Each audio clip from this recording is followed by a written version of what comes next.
Hey everybody, welcome back. If you're watching this on YouTube, this is a part of the New Orleans Funk workshop that we're doing over at Groove School. My name is 𝗏𝗏𝗦𝗡. I'm a bass player and educator based in the city of New Orleans. I'm from New Orleans. I spent several years in the bass chair with New Orleans funk legend 𝗬𝗢𝗦𝗡𝗧𝗜𝗍 of the Meters. And through TED Talks Bass and Groove School, I help bass players just like you make sense of this stuff through one simple philosophy, and that is, it ain't rocket science, it's pocket science. Music is a language, and that is the first approach that we take on this channel and at Groove School. If you like the content on YouTube, I invite you to subscribe. If you want to go deeper, check out Groove School at 𝗏𝗏𝗏𝗏𝗏𝗏𝗏𝗏𝗏𝗏𝗏𝗏. All right, you can just go there and hit the Groove School link and try it for 7 days.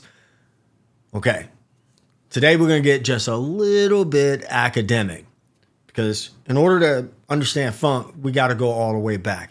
We're going back to the transatlantic, I can never say that word, transatlantic slave trade, back to the source. And here's what I want you to do.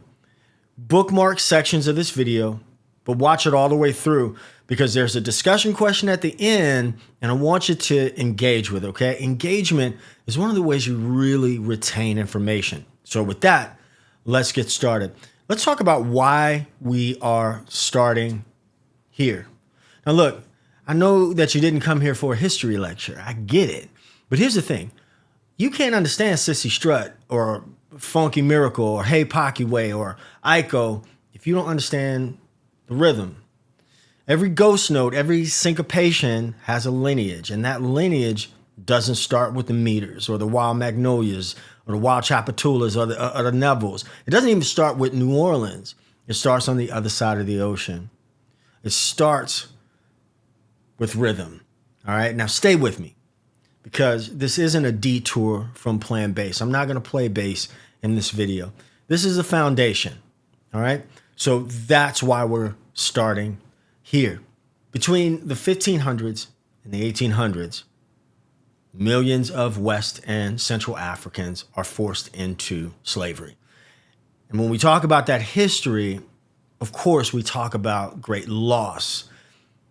Rightfully so. But something else happened.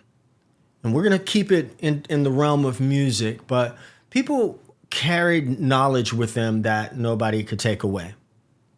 For the purposes of this video and this workshop, we're talking about things like rhythm, call and response, and polyrhythms, where you have multiple patterns that are stacked on top of each other. And this is the architecture that funk is built on. Right? That's the structure. A lot of times when we hear that bass needs to lock in with the drums, but in funk music, you ever wonder why funk bass lines feel like they're talking to or with the drums instead of just following them? I mean, truth be told, I think about the bass as a tuned drum. We'll get to James Brown, but this is the source. You ever trip out on that call and response? That's older than the bass guitar itself. That's older than me and you. Think about 𝗚𝗍𝒼 strut. Do do do do do. Call. Ba do do do do. A response. Right? Now, here's where it gets specific to us and specific to the city of New Orleans. Most of the American South banned drumming and gathering outright. Of course, there was fears of uprising, so those laws were pretty heavy-handed.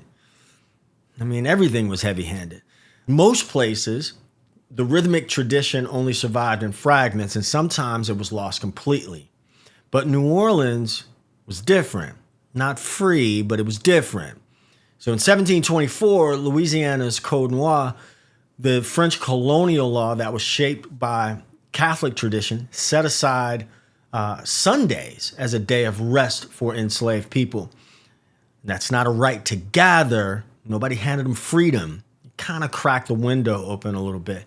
And through that window, these gatherings happened on and off inconsistently until 1817, when a city ordinance drew a line and they said, okay, fine. If you're going to gather, you gather right here in one place, what we now call Congo Square. I grew up not far from Congo Square. It's interesting. I didn't realize how special this place was until I left. But we have to be real about the rest of the history, all right? This didn't last forever. Not out in the open, not unbothered. In 1856, New Orleans banned public drumming outright as well, and the city caught up to the rest of the country. But by then, the rhythm had already taken root, and generation after generation in that square on those Sundays, that's why New Orleans sounds like it does today. And that's why the city has held on to a public, visible link to African rhythm longer than almost anywhere else in the country. Okay, listen, if you are enjoying this content and you are watching on YouTube, I invite you to go deeper where we have deeper discussions. Join us over at Groove School. You can find that link again at tedtalkspace.com. Click the Groove School link and try for 7 days. I have weekly live calls, again, community, and a growing video library. What actually made it across through Congo Square and all the way into your and my hands today? 3 things. Number 1 is polyrhythm. Multiple rhythms stacked, played at once. The second thing is call and response. A leader starts something, a group answers. Now, again, I gave you the example of Sissy Strut, but you can hear this in several bass lines from this tradition. And I really want you to start thinking about the bass as a drum, all right? It's not just the bass lines, okay? The bass in funk music is more like a tuned drum. The third thing is syncopation, accenting the offbeats instead of the downbeats. And that's probably the single biggest reason why funk lines feel alive instead of mechanical. So here's what I want you to do. I want you to write those down, okay? Polyrhythm, call and response, syncopation. Everything we build on, everything else that we build in the workshop is going to sit on top of those 3 things.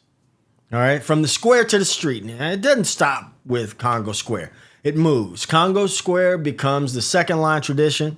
Brass band tradition becomes what you and I call funk. It's got the same rhythmic DNA. New instrumentation, new context, a living thing that keeps adapting and never loses its root. You can also hear some of this in bounce music. You dig? Okay. So here is the study hall discussion.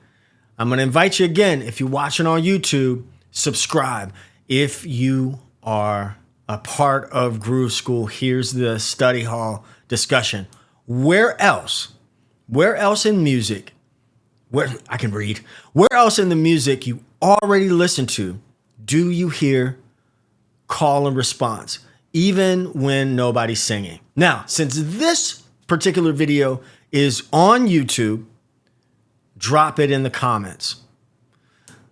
If you're in study hall, drop it in the comments. You know I read every one of those things. I'm in there every single day. All right? Again, if you want to join that party, here's the information that you need. We have weekly live calls, a growing video library, and community. Some sources for you to check out. I will leave this deck in Groove School, study hall. You guys get this deck, and I look forward to the discussion. As always, it ain't rocket science, it's pocket science. Peace.